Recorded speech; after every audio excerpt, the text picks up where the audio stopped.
and welcome to the weekly progressive news update. I am starting this segment every single week. I'm going to upload a video going over the highlights of the news from the progressive viewpoint, aka me. Now, friends and trolls, I know I attracted a lot of trolls from the recent debate that I have just done, which I'm not getting into. Not getting into that right now. But with that being said, I still deserve as much of a platform as anyone else on this website, and I don't really care how much you hate on me. I'm gonna continue doing me. As always, don't forget to subscribe, like, and comment for more videos like this. I will be uploading weekly, and I do upload shorts almost on a daily basis now. Okay, this week was a crapshoot in American politics. I don't even know where to start, so I'm just gonna start off with Kyle Rittenhouse. I have no interest in talking about the case or the fact that whatever the nuance is, I'm sorry. Okay, I personally believe he should have been incarcerated for what he did, and I'm just gonna leave it at that. I don't know since when we started justifying a 17-year-old acting as a wannabe vigilante, but that's a different conversation. Shot two people, murdered them, essentially, out of what is now, officially deemed as self-defense. What I find crazy about this whole entire thing, 3 Republican lawmakers have offered him congressional internships. Like, what? I cannot, but bro, it's the privilege for me. Three internship offers. Representative Matt Gaetz, Republican of Florida, by the way. I mean, who's surprised it's a representative from Florida. He went to Twitter and he basically suggested Rittenhouse a internship. And then, you know what's even crazier about this whole entire thing? Paul Gosar, Paul Gosar, which I'm going to get into in the next topic, but whose siblings have basically come out and called him, crazy and have deemed him unfit to be serving the position that he's working in.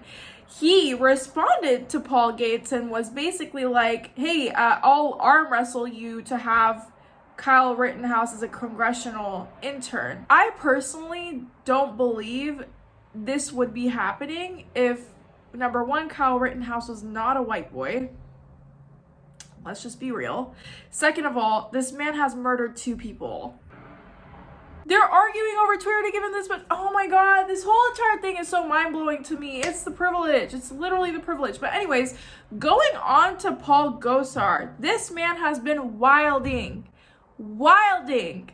this past week and the week before. Paul Gosar posted a anime video basically depicting him murdering AOC. We all know who AOC is. Come on. She's our progressive queen. You know what I mean? So they had to. This whole entire thing was just like a mess. Okay, basically Paul. Who the hell is Paul? Paul Gosar, I believe, was about to get away with it until there was a lot of uproar about that video that he posted of AOC depicting that he's basically murdering her in this weird anime video, which by the way, craziest part, this whole entire anime video, which should have never came out, he should have never produced, it was produced by his taxpayer funded office. Yeah, Paul Gosar was censored for very obvious reasons. I mean, I would be worried if he wasn't censored. The man totally took advantage of his position and everything that he had at his convenience. He was stripped of his 2 committee assignments, which also makes total sense given what he did. Tell me why Trump literally comes out with a statement the next day endorsing Paul Gosar. Trump still thinks he's that relevant to where he's putting out a statement endorsing Paul Gosar. Endorsing him for what? Coming out with this gross anime video? I mean, it's, once again, it's the audacity. Actually, I should say it's a caucasity, but it's the fact that Trump still thinks he's that relevant to put out a statement endorsing Paul Gosar as if he's still president. I don't think he's fully still grasped the fact that he's not president anymore, because he moves like he still is president when he's not. You know what I mean?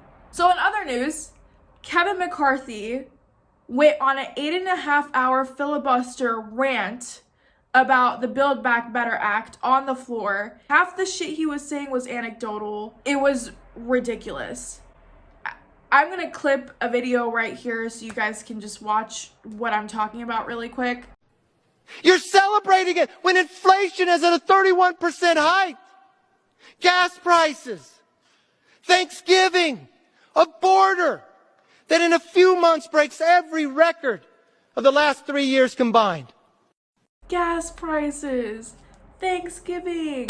I felt like I kind of wish he would have brought up Santa. Like, Santa, Christmas, people, grocery stores, eggs. I mean, it made no sense. To me, it was a little delusional. But I mean, are we even still surprised at this point with the Republican Party? I mean, this was the best representation they had to bring on the floor. Yeah.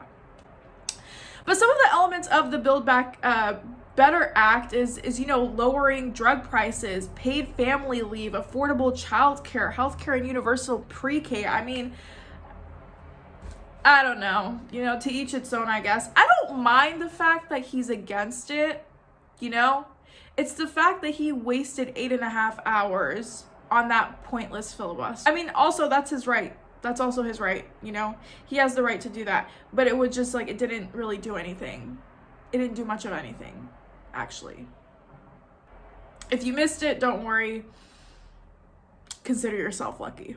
This news that I'm about to talk about actually really saddens me personally. Oh my God.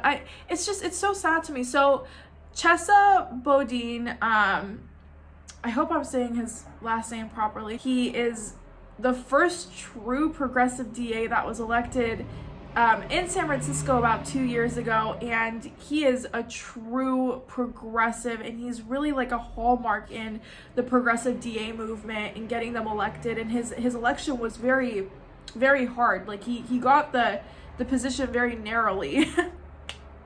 They received enough signatures to officially put him on the recall ballot for June 7th, I believe. Yes, June 7th. He received 83,000 votes to recall him, and there's a lot of reasons why. It's a huge conservative campaign against him, trying to get him out of office, but also the growing number of, homelessness and car break-ins and petty theft is also a big hallmark in this recall movement and trying to get him replaced.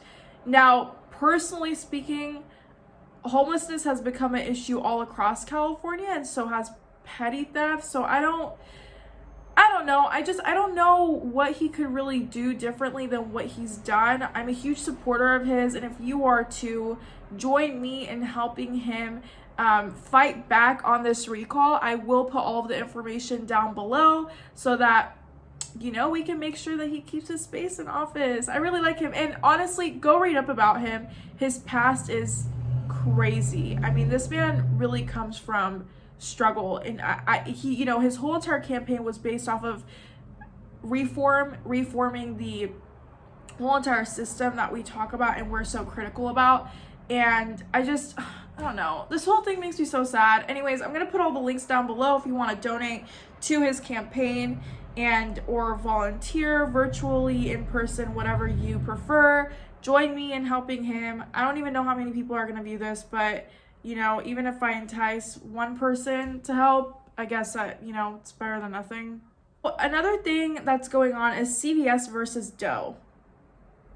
This case was super interesting, and I really wanted to include it in this little weekly news wrap up. People who are HIV positive have filed a federal lawsuit against CVS because the pharmacy company made certain drugs that they need only available at an affordable price if they ordered it via mail, having them not come to the CVS store, if that makes sense.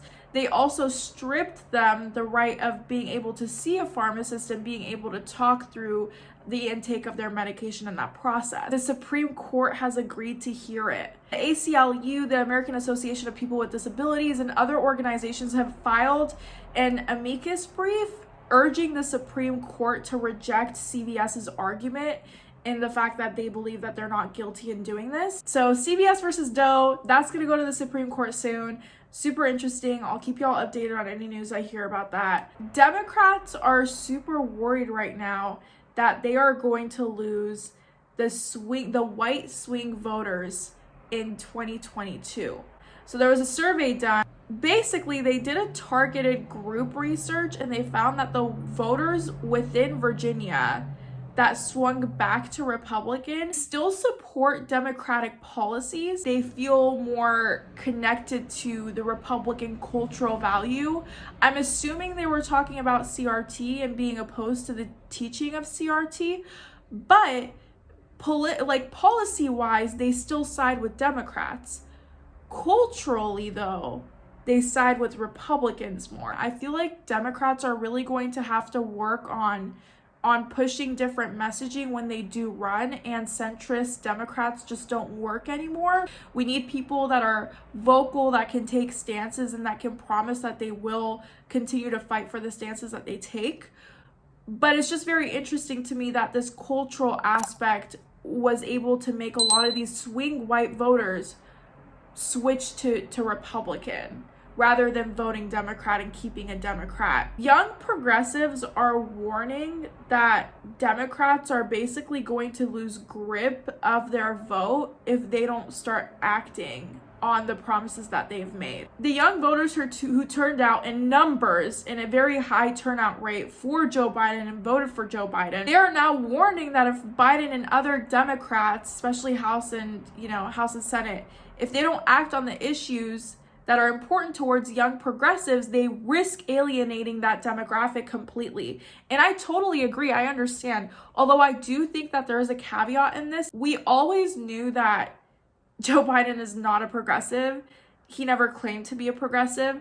I do think he ran on a lot of the issues that progressives really care about and hold close to heart. Like, if you look at his past, you know that he's never been a progressive. Personally, I voted for Joe Biden, but I knew what I was getting when I voted, and I'm not entirely surprised at the outcome of what he's done. I also do think that he's been putting out a lot of fires during his presidency rather than being able to focus on the things that he did promise, although the Build Better Act does kind of have a couple of those aspects of the things that he promised in there. 3 of the things that these young progressives cited was college affordability, climate change, and immigration policy, and they just feel like Joe Biden hasn't been doing that much in regard to that. And personally, as a progressive, I get it. I really do. He promised certain things and he just hasn't been doing what he's promised. Although I do think it is still early. It hasn't even been a year. I think we need to be a little bit patient. Things have kind of started to settle down a little bit within the presidential, arena. So I do think he might have a little bit more time to work on the things that he promised to work on. But I think this is a very interesting concept in the fact that he is going to lose a lot of the progressive vote and a lot of the progressive charisma and the engagement and all of the other things if he doesn't start, doing what he promised. And I think that's very fair. That is the news wrap up of this week. I would love to hear your comments and what you think about it. The more I do it, the better I get. But yeah, make sure you like, subscribe, and comment for more content like this, and I will see you guys next time.